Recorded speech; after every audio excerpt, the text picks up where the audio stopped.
இன்றைக்கு தஞ்சை மாவட்டம், நாகப்பட்டினம் மாவட்டம், திருவாரூர் மாவட்டம் மற்றும் டெல்டா மாவட்டங்களில் முழுக்க விவசாயத்தை சார்ந்த தொழில் தான் செய்து வராங்க. இன்றைக்கு கடந்த ஓராண்டுகளாக விவசாயிகளும் விவசாய தொழிலாளர்களும் கடுமையாக பாதிக்கப்பட்டுள்ளார்கள். கடந்த ஆண்டு டெல்டா பாசன விவசாயிகளுக்கு குறுவை சாகுபடிக்காக தண்ணீர் திறக்கப்பட்டு தண்ணீர் முழுமையாக கிடைக்காத காரணத்தினால் சுமார் 3 லட்சம் குறுவை சாகுபடி செய்த நெற்பயிர்கள் காய்ந்து கருகி பெரு நஷ்டத்திற்கு விவசாயி உள்ளாயினார்கள். இந்த விடியா திமுக அரசு, திரு ஸ்டாலின் தலைமையில் இருக்கின்ற அரசாங்கம் குறுவை சாகுபடிக்கு காப்பீட்டு திட்டத்திலே சேர்க்கப்படாத காரணத்தினால் பாதிக்கப்பட்ட விவசாயிகளுக்கு காப்பீட்டு திட்டம் கிடைக்கவில்லை. இன்றைக்கு காப்பீட்டு திட்டத்தில் விவசாயிகள் இடம்பெற செய்திருந்தால் பாதிக்கப்பட்ட விவசாயிகளுக்கு ஒரு ஹெக்டருக்கு 84,000 ரூபாய் கிடைத்திருக்கும். கடந்த 3 ஆண்டுகளாக விடியா திமுக அரசு டெல்டா பாசன விவசாயிகள் பயிரிட்ட குறுவை சாகுபடி நெற்பயிருக்கு காப்பீட்டு திட்டத்தை இடம்பெற செய்யவில்லை. இதனால் விவசாயிகள் பெரிதும் பாதிக்கப்பட்டிருக்கின்றார்கள். அதோடு NTRF மத்திய பேரிடர் நிவாரண நிதியிலிருந்து மத்திய அரசு பாதிக்கப்பட்ட விவசாயிகளுக்கு ஒரு ஹெக்டருக்கு 17,000 ரூபாய் வழங்க வேண்டும் என்று அறிவிக்கப்பட்டிருந்தாலும் மாநில அரசு பாதிக்கப்பட்ட விவசாயிகளுக்கு 13,500 ரூபாய் தான் இழப்பீடு தந்திருக்கின்றது. அதுவும் குறைத்து தான் கொடுத்திருக்கின்றது. மத்திய அரசு அறிவித்த அந்த இழப்பீட்டுத் தொகையிலும் குறைத்து தான் இந்த டெல்டா பாசன குறுவை சாகுபடி செய்த விவசாயிகளுக்கு இந்த இழப்பீட்டை தந்திருக்கின்றார்கள். அதிமுக அரசு இருக்கின்ற பொழுது இயற்கை பேரிடரின் போது பாதிக்கப்பட்ட விவசாயிகளுக்கு ஒரு ஹெக்டருக்கு 20,000 ரூபாய் நாங்கள் வழங்கினோம். அதேபோல் அனைத்து இந்திய அண்ணா திராவிட முன்னேற்ற கழக அரசு இருக்கின்ற பொழுது 2 முறை விவசாயிகள் கூட்டுறவு சங்கத்தில் வாங்கிய பயிர்க்கடன் தள்ளுபடி செய்யப்பட்டது. விவசாயிகள் வறட்சியால் பாதிக்கப்பட்ட போது வறட்சி நிவாரணமாக அதிமுக அரசு விவசாயிகளுக்கு வழங்கியது.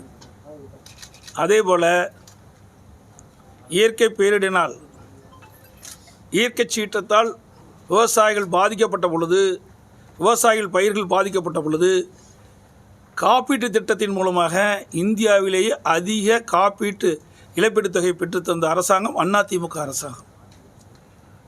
விவசாயிகளுடைய நலன் கருதி பல ஆண்டுகளாக ஏரி குளங்கள் தூர்வாரப்படாமல் இருந்தது. அதை தூர்வார செய்து மழை காலத்தில் பெய்கின்ற நீர் முழுவதும் சேமித்து வைக்கப்பட்டு கோடை காலத்திலே விவசாயிகள் தங்கள் நிலத்திற்கு அந்த தண்ணீரை பயன்படுத்தினார்கள். குடிநீர் பஞ்சம் இல்லாமல் இருந்தது. அதோடு மேட்டிலிருந்து திறக்கப்படுகின்ற நீர் கடைக்கோட்டில் இருக்கின்ற விவசாயிகளுக்கும் தங்குதடை இல்லாமல் கிடைக்கும் என்பதற்காக அனைத்து கால்வாய்களும் தூர்வாரப்பட்டது.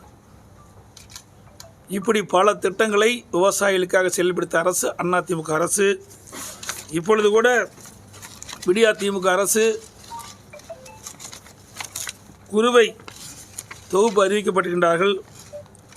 அதில் 78.67 கோடி வழங்கப்படுவதாக அறிவித்திருக்கிறார்கள். அதில் 24.50 கோடி அந்த தொகை மகாத்மா காந்தி தேசிய வேலை வாய்ப்பு உறுதி திட்டத்திற்கு ஒதுக்கியது. அதில் 2 சேர்த்தி தான் 78.67 கோடி. ஆக அதை கழித்து பார்த்திங்கன்னா இந்த குறுவை தொகுப்புக்கு 54.17 கோடி ரூபாய் தான் விவசாயிகளுக்கு கிடைக்கும். இது போதாது. ஏனென்றால் குறுவை சாகுபடிக்கு முழுமையாக தண்ணீர் கிடைக்கவில்லை, சம்பா சாகுபடிக்கு முழுமையாக தண்ணீர் கிடைக்கவில்லை, நிலத்து நீர் குறைந்து இருக்கின்றது. ஆகவே இந்த டெல்டா பாசன விவசாயிகளுக்கு குறுவை சாகுபடி செய்யப்பட வேண்டுமென்றால் இன்னும் கூடுதலான நிதி ஒதுக்கீடு செய்து அவர்களுக்கு தேவையான உதவிகளை செய்யப்பட வேண்டும். அதோடு டெல்டா பாசன விவசாயிகளுக்கு அந்த நெற்பயிருக்கு முழுமையான தண்ணீர் பாய்ச்சுவதற்காக மும்முனை மின்சாரம் அதிமுக அப்பாவி மக்கள், ஏழை மக்கள் கள்ளச்சாராயம் அறிந்து விலை மதிக்க முடியாத உயிரை இழந்திருக்கின்றார்கள் என்பதை இந்த நேரத்தில் சுட்டி காட்டுகிறேன். அதே மட்டும் இல்லாமல் இன்றைக்கு மத்திய ஜல்சக்தி இணை அமைச்சர் சோபனா அவர்கள் ஒரு கருத்தை சொல்லியிருக்கின்றார். அவர் ஏற்கனவே கர்நாடக அமைச்சரவை இடம்பெற்றிருக்கின்ற பொழுதே மேகதாது அணை கட்டப்படும் என்று அறிவிப்பு வெளியிட்டதாக செய்தியிலே வந்த பத்திரிகை செய்தியும் ஊடக செய்தியும் தெரிவிக்கின்றன. அப்படி இருக்கின்ற ஒருவரை இரு மாநிலத்துக்கும் பிரச்சனை இருக்கின்றது, கர்நாடகத்திற்கும் தமிழகத்துக்கும் பிரச்சனை இருக்கின்றது. அப்படி இருக்கின்ற பொழுது கர்நாடகத்தைச் சேர்ந்த ஒருவரை இன்றைக்கு மத்தியில் ஆளுகின்ற பாரதிய ஜனதா அரசாங்கம் மத்திய இணை அமைச்சராக நியமிக்கப்பட்டிருக்கிறது. விவசாயிகளுக்கு செய்கின்ற மிகப்பெரிய துரோகமாக விவசாயிகள் பார்க்கின்றார்கள். அண்மையில் அவர் பேசியிருக்கின்றார். இன்றைக்கு மத்திய அரசு, தமிழ்நாடு அரசு, கர்நாடக அரசு, பாண்டிச்சேரி இதெல்லாம் ஒன்றாக இணைந்து பேசி இன்றைக்கு மேகதாது அணை கட்டுவதை செயல்படுத்த வேண்டும் என்ற ஒரு செய்தியை வெளியிட்டிருந்ததாக செய்தி ஊடகத்திலும் பத்திரிகை வந்த செய்தி. இது வன்மையாக கண்டிக்கத்தக்கது. இன்றைக்கு ஒரு மத்திய அமைச்சர் நடுநிலையோடு நடந்து கொள்ள வேண்டும் என்றால் உச்சநீதிமன்றம் ஏற்கனவே தெளிவான தீர்ப்பை கொடுத்துகின்றது. காவிரியில் வருகின்ற நீரை தடுக்கவோ தேக்கவோ திருப்பி அனுப்பக்கூடாது என்று தெரிவித்த பிறகு மேகதாதுவிலே அணை கட்டுப்படும் என்று சொல்வது ஒருபோதும் ஏற்றுக்கொள்ளப்பட மாட்டாது. ஏற்கனவே தண்ணீர் கிடைக்காமல் நம்ம டெல்டா மாவட்டம் பாலைவனமாக மாறிக்கொண்டு இந்த நேரத்தில் இந்த மத்திய இணையமைச்சர் ஜல்சக்தியினுடைய மத்திய இணையமைச்சர் கர்நாடகத்தைச் சேர்ந்தவர் சோபனா அவர்கள் இந்த கருத்தை சொல்வது கண்டிக்கத்தக்கது. முன்னாள் நீதிபதி சந்துரு வந்து ஒரு பரிந்துரை பண்ணியிருக்காரு, அதை எப்படி பார்க்குறீங்க? அது முழுமையாக எனக்கு கிடைக்கல, அதை பார்த்துட்டு தான் சொல்ல முடியும். பத்திரிகையில் ஓடி தான் செய்யணும். செயல்படுறதாக அவங்க வந்து விமர்சனம் செய்து வராங்க. அண்ணா திமுக எதிரி அண்ணா திமுக, இது அனைவருக்கும் தெரியும். அவருக்கு ஏதாவது சொல்ல வேணும், விறுவிறுப்பான செய்தி பத்திரிகையிலும் ஊடகத்தில் வரணும், அதுக்காக அவர் சொல்லிட்டு இருக்காரு. ஏன்னா இல்லைன்னா மக்கள் அவர் மறந்துடுவாங்க. அதுக்காக இப்படிப்பட்ட கருத்தை சொல்லிட்டு இருக்காரு. போக்குவரத்து துறையில் வந்து இப்போ அவுட் சோர்சிங் முறையில் ஆள் எடுக்கிறாங்க, அதை பற்றி நான் தெளிவாக சொல்லிட்டேன். இன்றைக்கி நம்முடைய வலைதளங்கள் வந்திருக்கும், படித்து பாருங்கள். இன்றைக்கி வேண்டுமென்றே திட்டமிட்டு இன்றைக்கு தனியாரிடமிருந்து இன்றைக்கு போக்குவரத்து ஊழியர்களை பணியமர்த்துவது கண்டிக்கத்தக்கது. இன்றைய தினம் நான் வந்து ட்வீட்டில் விட்டுருக்கேன். சசிகலா வந்து அதிமுகவை காப்பாற்றுவேன் அப்படின்னு சொல்லி இத்தனை நாளில் யார் காப்பாற்றிட்டு இருக்கிறேன்? இப்போ தான் காப்பாற்றி வந்திருக்காங்களா? இதென்ன ரீஎன்ட்ரி என்ன வேலைக்கு போகிறதா? இன்றைக்கி வேலைக்கு போயிட்டு இருந்து ஒரு 3 வருஷம் நின்று விட்டு மறுபடியும் வந்து வேலைக்கு சேர்ந்துக்கலா? 2021 என்ன சொன்னாங்க? நான் பொது வாழ்விலிருந்து விலகி விட்டேன்னு சொன்னாங்க. இப்போ ரீஎன்ட்ரிங்கிறாங்க. இத்தனை நாள் கட்சி காப்பாற்றினது யார்? தொண்டன்.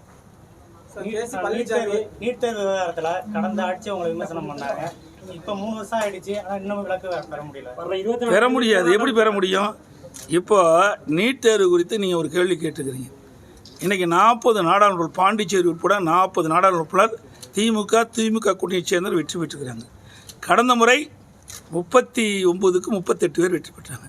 அப்பொழுதாவது நாடாளுமன்றத்தில் மத்திய அரசுக்கு அழுத்தம் கொடுத்து நீட் தேர்வுக்கு ஒரு பரிகாரம் தேடி இருக்கலாம், அப்பவும் விட்டுட்டாங்க. இப்போ 40 நாடாளுமன்ற தமிழ்நாட்டைச் சேர்ந்தவர்கள், பாண்டிச்சேரி சேர்ந்தவர்கள் வழங்கியிருக்கிறார்கள் திமுக கூட்டணிக்கு.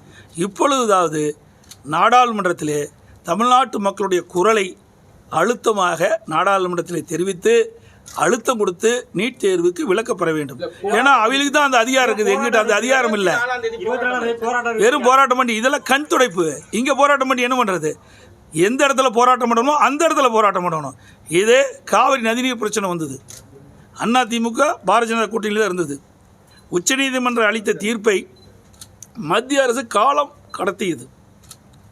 அதை கண்டித்து அனைத்து இந்திய அண்ணா திராவிட முன்னேற்ற கழக நாடாளுமன்ற 37 பேர் ஒருமித்த கருத்தோடு தமிழ்நாட்டு விவசாயியுடைய கருத்தாக, தமிழ்நாட்டு மக்களுடைய குரலாக நாடாளுமன்றத்தில் ஒலித்து உச்சநீதிமன்ற தீர்ப்பை விரைந்து செயல்படுத்த வேண்டும் என்று 22 நாட்கள் அவையை ஒத்தி வைத்தோம். இது மக்களுக்கு செய்த தியாகம். ஓட்டு போட்ட மக்களுக்கு நாங்கள் விசுவாசமாக இருந்தோம். இன்றைய ஆளுகின்ற திராவிட முன்னேற்ற கழகம் திராவிட மாடல் ஆட்சி சொல்லி இங்கே போராட்டத்தை நடத்தி இதனால் என்ன பயன்? இப்பொழுது மக்கள் உங்களுக்கு அந்த வாய்ப்பை தந்திருக்கிறாங்க. மீண்டும் நாடாளுமன்றத்திலே இந்த நீட் ரத்து குறித்து நாடாளுமன்றத்திலே 40 நாடாளுமன்றம் இருக்கிறீங்க. அதில் அது இந்தியா கூட்டணி அடிக்கடி சொல்லிகிட்டு இருக்கார். இந்தியா கூட்டணியில் அதிகமான இடங்களில் வெற்றி பெற்றுக்கிறீங்க, பல கட்சி சேர்ந்தாலும் வெற்றி பெற்றுக்கிறீங்க. அவர்களும் துணை கொண்டு நாடாளுமன்றத்தில் அழுத்தம் கொடுத்து நீட் தேர்வை ரத்து செய்வதற்கு இந்த அரசு, விடியா திமுக அரசும் அதோட திமுக கட்சியுடைய தலைவர் திமுக கட்சி பாடுபட வேண்டும். சட்டமன்ற தேர்தல்ல அதிமுக வந்து போட்டியிடாம இருக்கிறது வந்து பாஜகவுக்கு கூட்டணிக்கு வந்து மறைமுகமா ஆதரவு தெரிவிச்சு. ஏங்க நான் தான் விளக்கம் கொடுத்துட்டேன். எங்கள் கட்சி பற்றி பேசுறதுக்கு அவருக்கு ஏன் அவ்வளோ பதற்றம், தோல்வி பயம் அவங்களுக்கு? அதிமுக களத்திலிருந்து விலகி இருக்குது. நீ ஏன் பயப்படுற? அதிமுக பற்றி நீ ஏன் கவலைப்படுற? கவலைப்பட வேண்டியது நாங்கள். நீ ஏன் அவ்வளோ அக்கறை இருக்குது? உங்களுக்கு எதுக்கு பதற்றம்? ஆக அனைத்து இந்திய அண்ணா திராவிட முன்னேற்ற கழகம் நடந்து முடிந்த நாடாளுமன்ற தேர்தல், விழுப்புரம் நாடாளுமன்ற தேர்தலில் விக்கிரவாண்டி தேர்தல் வருது. அதில் 6800 ஓட்டு தான் வெற்றி பெற்ற வேட்பாளருடைய அதிமுக வேட்பாளர் குறைத்த வாக்கில் பெற்றிருக்கிறார். எங்களுடைய வாக்கு என்னென்னு தெரியும். ஆகவே இந்த விக்கிரவாண்டி சட்டமன்ற இடைத்தேர்தலில் போட்டியிடாததற்கு காரணம் நடந்து முடிந்த ஈரோடு தேர்தல் உங்களுக்கெல்லாம் தெரியும். எந்த ஊடகம் பத்திரிகையும் கேட்குறீங்களா? அதை யாரை பற்றியும் கேட்க மாட்டேங்கிறீங்க. இதே ஆர்எஸ் பாரதி பேட்டி கொடுக்குறாரு, ஒரு கேள்வி கேட்குறீங்களா? 36 இடத்துல கூடாரம் அமைச்சு, நான் தான் ஏற்கனவே சொன்னதை போல் ஆடு மாடுகளை பட்டியலை அடைப்பதை போல் வாக்காளை அழைத்து வந்து காலையில் அமர வைத்து மாலை விடுவிக்கிறாங்க. எங்கே போய் வாக்குகளை சந்திரிச்சு நாங்கள் வாக்கு கேட்குறது? ஆகவே தான் நாங்கள் இந்த தேர்தலை புறக்கணிச்சிருக்கிறோம். அது மட்டும் இல்லை,